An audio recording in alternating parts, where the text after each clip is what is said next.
Урматтуу теле көрүүчүлөр, Сана телеканалына таңкы Кыргызстан бүгүн бизде конокто. Сиздердин суранычыңыздар боюнча ушу төкмө акындарды чакырсаңыздар дедик элек. Бүгүн биз мыкты болгон төкмө акындардын бирин чакырып отурабыз. Бүгүн бизде конокто Кубат Түкөшев, саламатсызбы? Саламатчылык. Кош келдиңиз. Кош болдук. Кандай келип алдыңыз? Рахмат, таң атпай. Уйкудан кыйналган жоксузбу? Жок, тыгынсыз жакшы келип алдык. Жакшы. Жалпы теле көрүүчүлөрдү ойготуп төгүп бербейсизби дегендей. Ырчы болсоң ырдап бер дегендей. Илгери биздин аталарыбыз, мен көп эле айтып жүрөм, ушул Ашыралы атабыз өзгөчө ушул эфирлерге келгенде ушул эртерегилерди атса экен, сүйлөгөндөн тажап кеттим дегендей, биз дагы ырдап берели анда.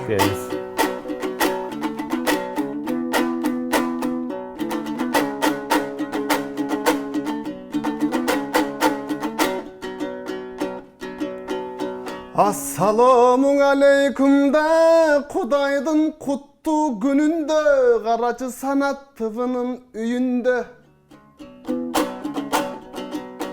Сыймыгым элим барсыңбы, азыр сыналгынында түбүндө. Барыңарга карачың ырдап турган чагыбыз, таңкы Кыргызстан эфирде жыргап турган чагыбыз. Барыңардын ойготуп, ойлорду түркүн толготуп, келип калдык биерге. Түз эфир ушул аркылуу көрүп калдык да силерге. Комустуң алып колума, төгүп калдык биерде.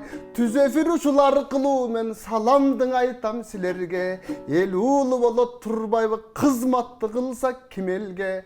Ошондуктан тоң айтарым, жакшылыгыбыз жуп болсун, көңүлүбүз куп болсун.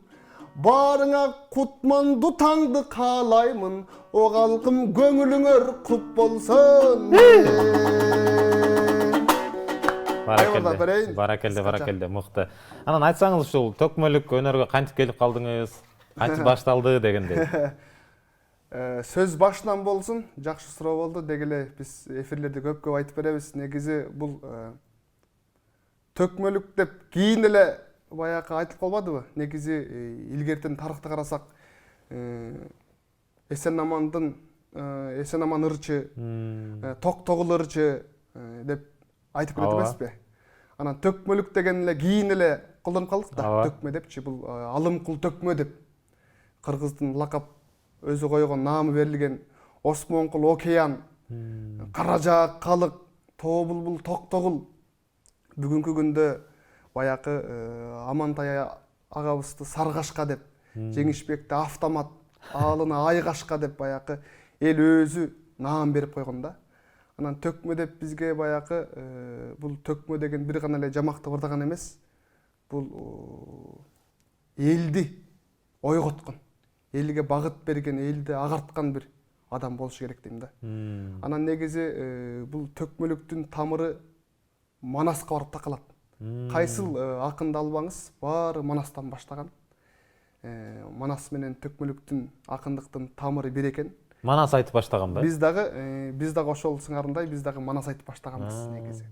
Манас айтып, ушул башталгыч мектептен баштап эле Манас айтып, концерттерге катышып, ар кандай фестивалдар болот, аларга барып катышып, кийин комуз алып ойноп, ушул 9-класстан баштап айрыкча айтышка кызыгып баштаганбыз. Ошондо чоң эл аралык айтыш болгон. Ошого барып таң калганбыз да, кантип эле ушул ордуңан туруп эле төгүп аткан.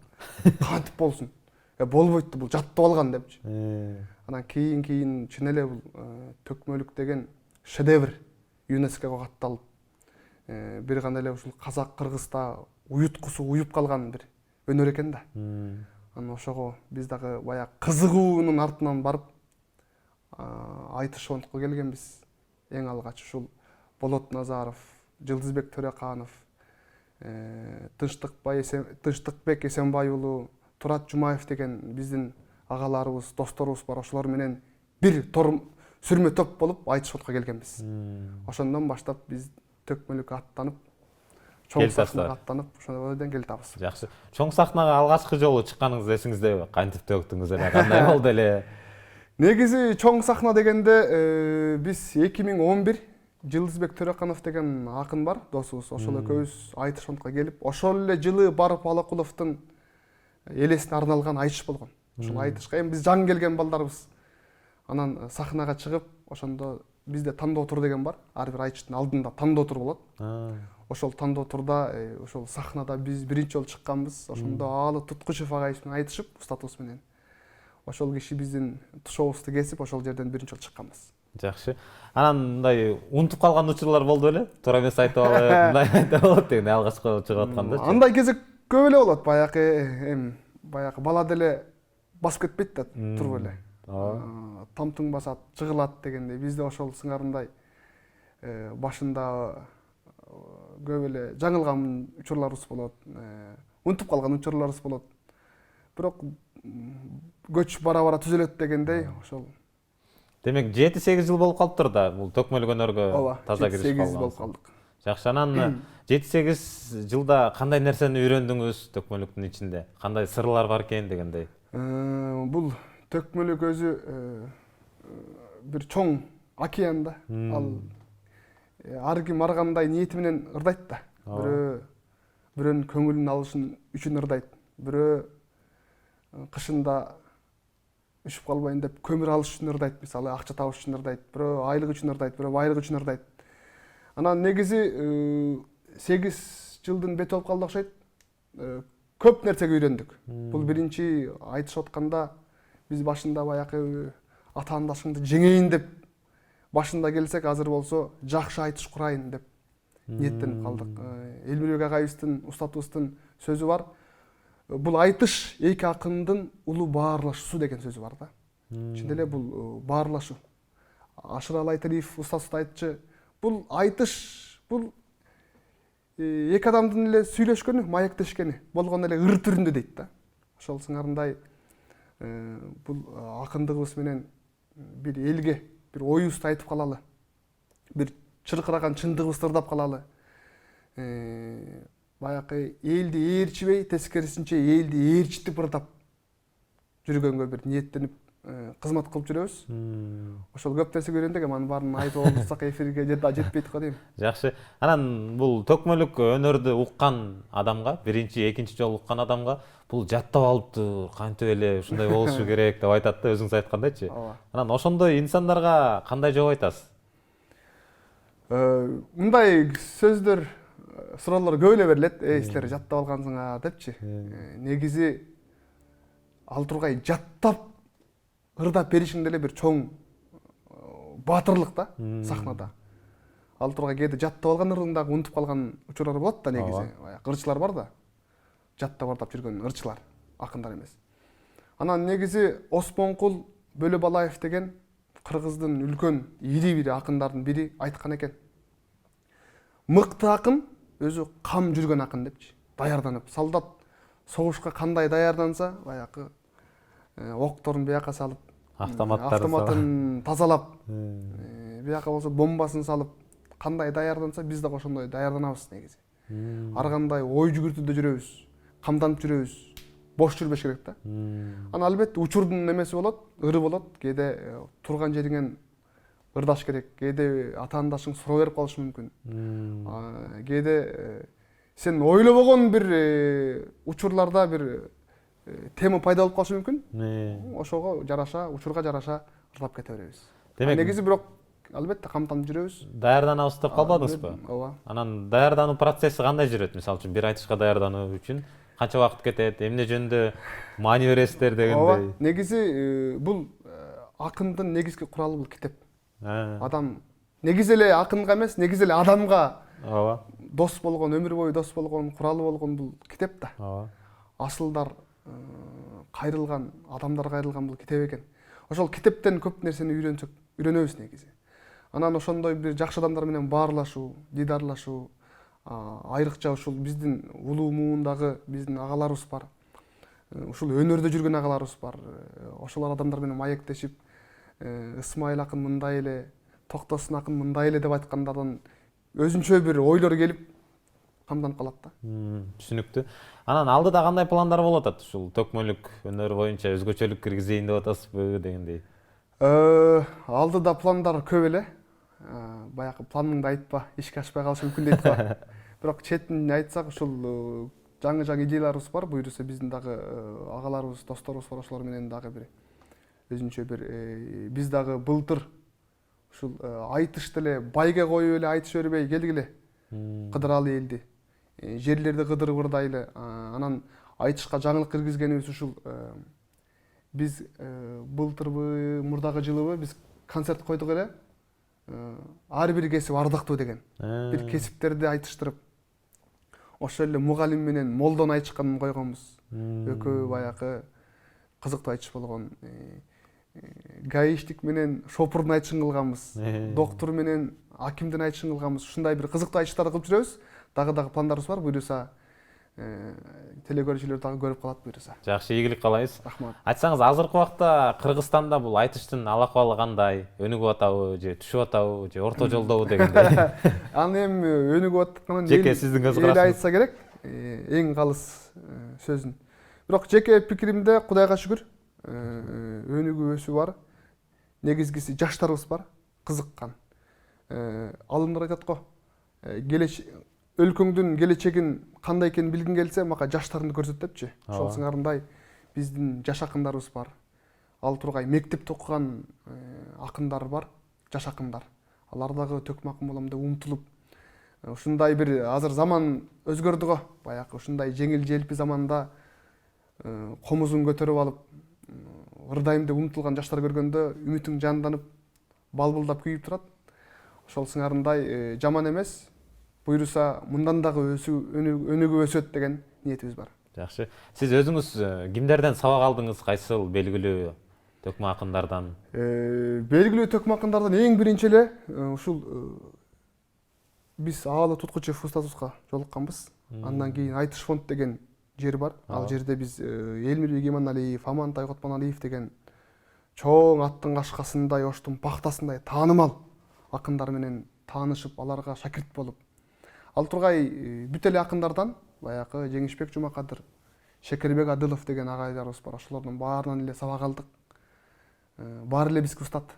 Жакшы. Өзүңүздөр азыркы убакта шакирт даярдап атасыздарбы? Ооба, бизде балдар бар. Бизде Айтышкер деген тобубуз бар. Ошол жерде балдарыбыз бар. Келип сабак алып жүргөн балдар бар, буйруса чыгат.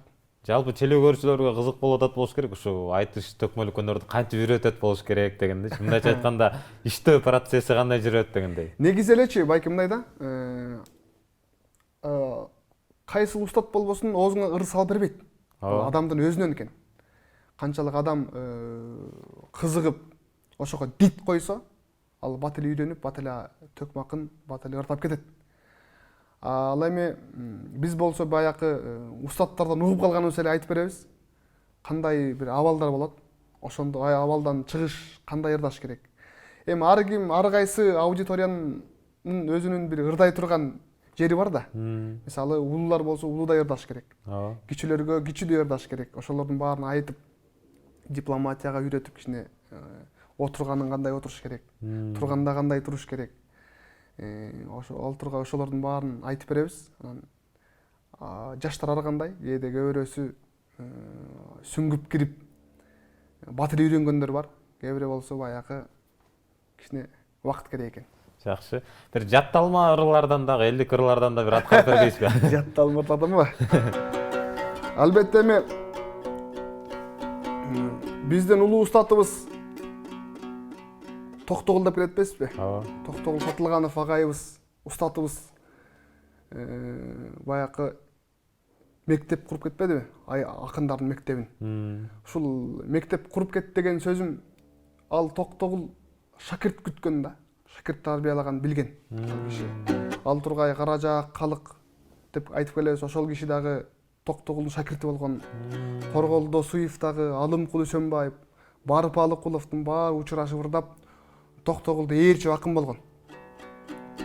Ошол сыңарындай Токтогулдун шакирти баягы Коргол, Калык, Барпы деп калдык. Алардын шакирти мынакей кечеки эле аттын кашкасындай элге дүң болгон Эстебес, Тууганбай, Ашыраалы. Алардын шакирти болсо мынакей бүгүнкү күндүн залкарлары Элмирбек, Жеңишбек, Азамат, Аал, Амантай. алардын шакирти биз болуп келатабыз да. ооба. Анан биз бул өнөр муундан муунга, атадан балага баягы оошуп келаткан бул улуу өнөр экен. Анан биз дагы ушундай кай жерге барып ырдабасак, кимге барып ырдабасак, алардын аталарыбыздын ырларын ырдап, ырдамайынча өзүбүздүн ырыбызды баштабайбыз негизи. Анан ошол сыңарындай мен да ырдап берейин. Келиңиз. Токтогулдун жанында Эшмамбет деген акын өткөн. Бул Эшмамбет деген өзү Токтогулдун замандашы болгон, Токтогул менен ырдашкан, Токтогул менен сырдашкан адам болгон. Мисалы бүгүн акындар пар болуп ырдап атпайбы? Мисалы Азамат Аалы деп болупчу. Баягы. Ал замандын пар болуп чыккан акындар бул Жеңишбек Токтогул менен Эшмамбет болчу. Экөө алым сабак ырдаганда кудум бир киши ырдагандай туюп турчу да. Анан Эшмамбет өзү ушундай көкүрөгүн жапкан, сакалы бар эле дейт. Өзү дагы буурадай кекчил киши эле дейт. Бул айчтан жеңилип баратса үйүнө чейин ээрчип ырдап, ушундай бир көк киши эле дейт да, ушундай бир. Мүнөзү дагы ушундай бир киши эле дейт, катуу киши эле дейт. Анан үнү дагы живой микрофон эле дейт. Баягы бир айылдан ырдап атса, бир айылдан угулуп турар эле дейт да, ушундай бир көмөкөйлүү киши экен да. Ошол кишинин бир санатыры бар экен. Өзүм дагы сүйүп ырдап жүрөм бул ырды, термени. Анан бул ар бир сөзү, ар бир сабы биз үчүн дары, жаштар үчүн. Ушуну ырдап берип, элдер кабыл алып койсун, Келиңиз.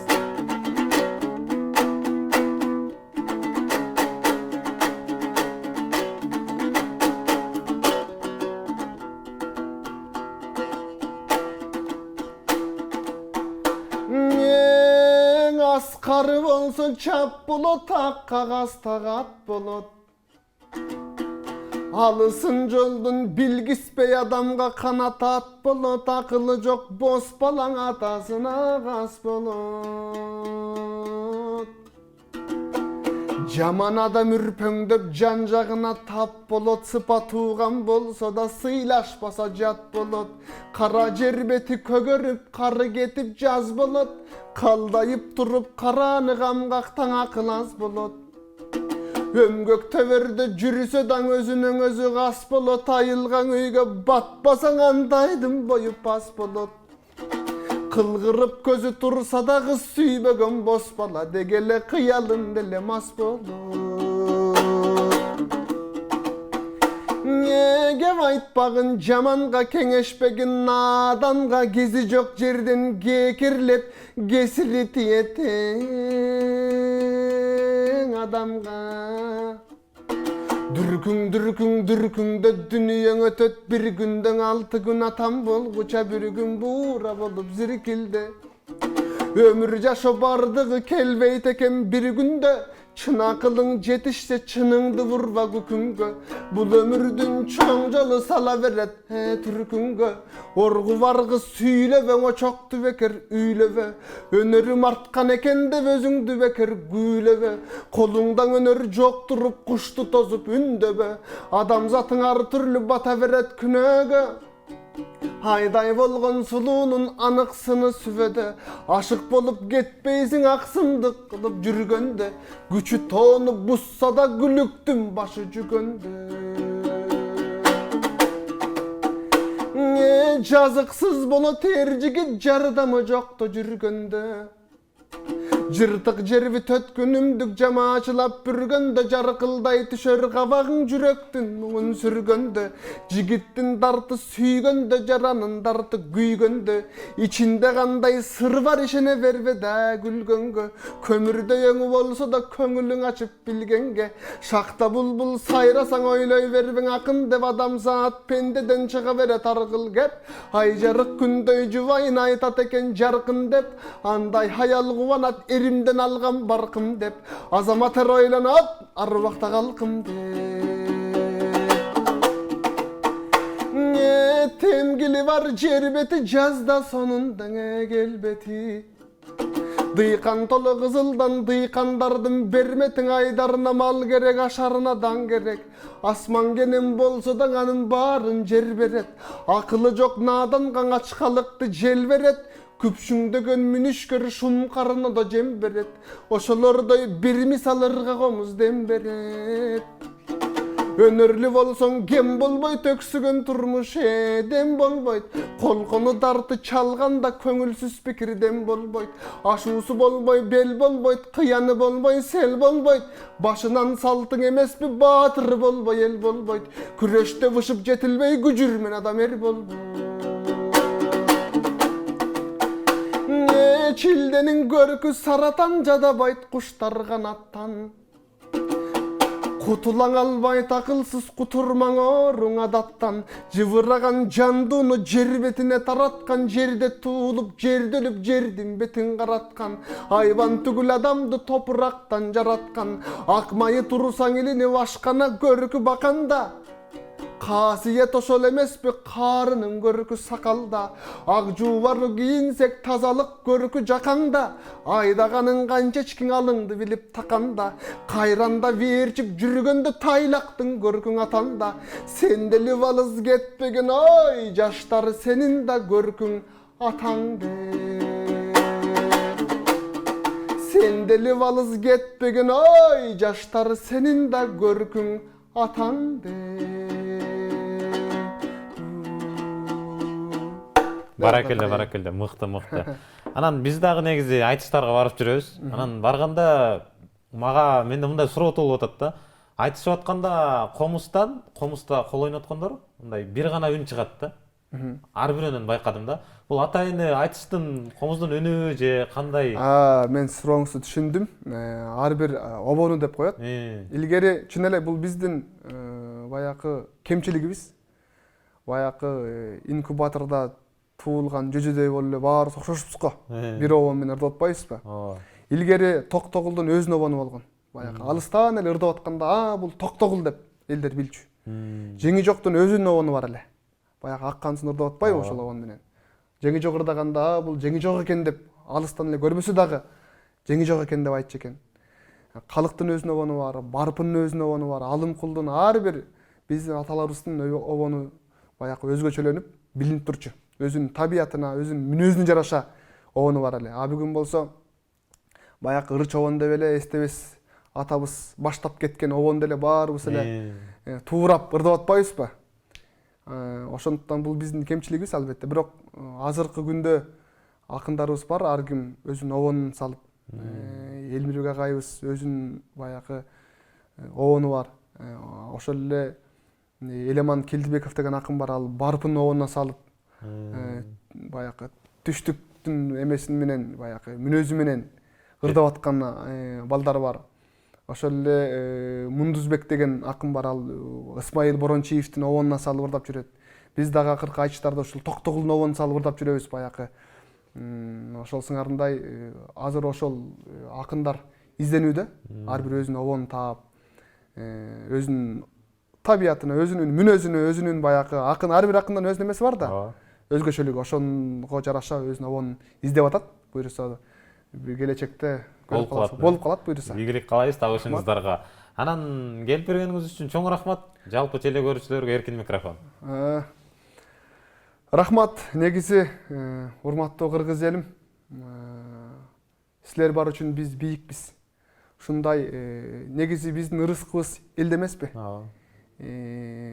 Ушундай оош кыйы заманда бияка барсаң саясат, тияка барсаң саясат, ал тургай бешиктеги бала тура калып талашат дегендей, ушундай бир карасаң оор, бир карасаң эркиндиктүү заманда жашап атканыбызга Кудайга шүгүр дейли. Элим аман болсун. Бар болуңуздар, оорубаңыздар. Кудай таалам өлкөбүздүн келечегине береке берсин. Кудай таалам буйруса, келечегибиз кең болот буйруса. Баары алдыда амандык, эч болбосун жамандык, ийгилик байке. Рахмат. Айтылган каалоо тилектер кабыл болсун. Биз дагы ушул каалоо тилектерди сизге каалайбыз. Рахмат. Урматтуу теле көрүүчүлөр, айта кетчү нерсе, бүгүн бизде конокто төкмө акын Кубат Тукешев болду. Ал эми биз алдыдагы клипке көңүл бурсак, андан кийин эфирибизди улантмакчыбыз.